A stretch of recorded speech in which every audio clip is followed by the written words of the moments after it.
這是延平郡王朱成功的磚祠，它就在福建泉州南安的馬路邊，乍一看好像并不起眼，但裡邊有很多歷史名人的痕跡，你敢找它就敢有。其實大多數人都習慣將延平王稱為鄭成功，但我個人更偏好於稱呼他的完整次名朱成功，或稱其本名鄭森，只在必要情況下才用到鄭成功這個名字。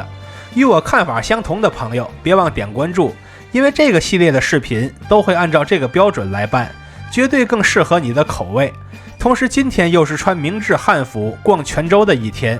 我們如今看到的延平郡王祠最早可以追溯到明代，它以前是鄭氏一族的家廟，之後在明末戰亂中被焚毀。在施琅攻陷台灣後，為了爭取民心，康熙帝特意下旨允許鄭克爽重建祠堂，以紀念他的祖父鄭森。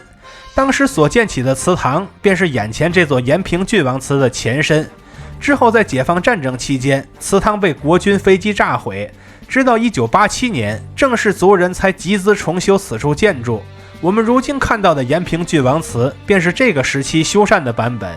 如此算來，這邊的建築居然和我這個39歲老同志是同齡人。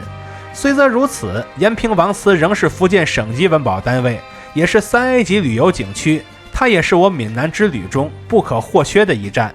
大家好，我是徐坤，這次一定點關注，下次旅行不迷路啊！我目前在这個地方是位於福建泉州南安的延平王祠啊，一會兒我們來好好的逛一逛這。我是2026年1月過去的，到現場第一眼就能看到 Q 版的朱成功手辦。附近的大樓叫做延平樓，套公式做題就是方便。建築的正面是一堵長長的紅磚影壁牆，墙下擺着一個1991年的古老香爐。祠堂左側的映山頂小房子是石井延平王祠管委會，很明顯這是一座功能性建築，所以它是不對外開放參觀的。我們從牆壁上得知，這座房子是東戶錯，再結合地圖上來看，發現建築群是坐西南朝東北的，和常規的坐北朝南大有不同。從這邊往深處走，還能看到一門小炮和一個聚寶爐，這說白了就是焚帛爐，也就是焚燒祭品的地方。另一側的西戶錯上方寫着曲和副台，這邊是石井鄭氏宗親會，也是一處功能性建築，它側面也有一門小炮。如果走到深處，就能看到紀念延平郡王的捐款功德碑。现在我們站在中間的建築門口，它上邊有很多金燦燦的裝飾，這是在木雕上刷的金粉。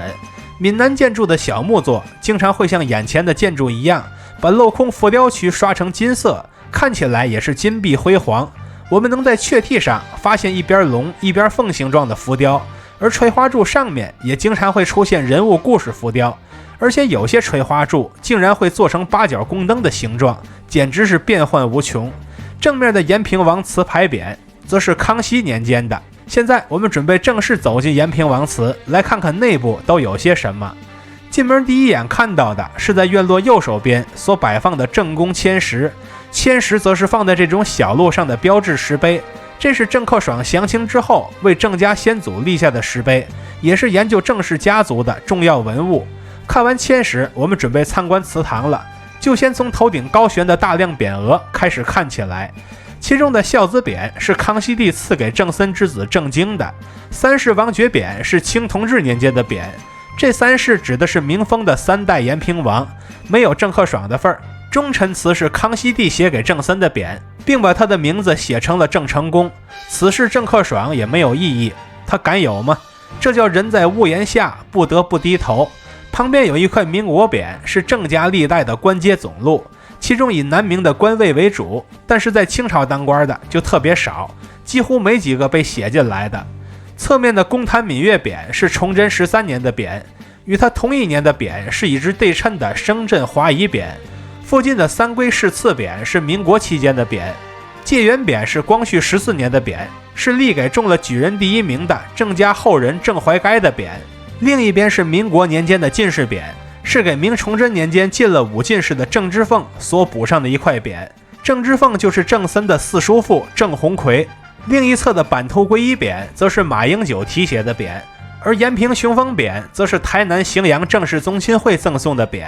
中間上方的金色匾則是光緒年間沈葆桢等人寫下的建祠申請，這裡邊的名字明確寫的是朱成功，而朱成功神像上方的匾則是威風雄烈匾。順便我想問一句，朱成功的帽子上應當有這個帽正嗎？現在我們來看地上的展牌都為我們科普了哪些內容。首先我們能看到的是泉州一带的歷史文化遺跡，多數我們都去過了，未来這段時間就要把它們逐一更出來，做一個朱成功古蹟系列。室內的展牌所介紹的則是海峽兩岸的延平王主題活动，有的是正式后人办的，有的是民間纪念組織辦的。因为我常在北方，很少来福建，所以还是第一次了解到这些。但看到这些之後，我愈發堅定了以前的想法。朱成功的影響力在中國的東南地區，包括福建、台灣等地都是非常大的，甚至我們可以說，他這個民族英雄的身份是被海峽兩岸所共同認可的。只要講好朱成功的故事，就足以拉近海峽兩岸的關係，從而團結起一部分人來，比捨近求遠講某些爭議人物的故事要好得多。而對於我們這些日常在旅途中講故事的人來說，像泉下漳這樣的人文型城市，我們越是深入其中，就越能找到更多的故事碎片，同時我們越能了解到民族英雄朱成功的種種往事。所以在未來的旅途中，我也會盡量多去挖掘此類的古蹟，把古蹟背後的故事挖出來講出來，這便是一個漢家子弟所應盡的本分了。看到這裡的朋友，歡迎點讚、收藏、加關注，和徐公一起讀城，一起旅行。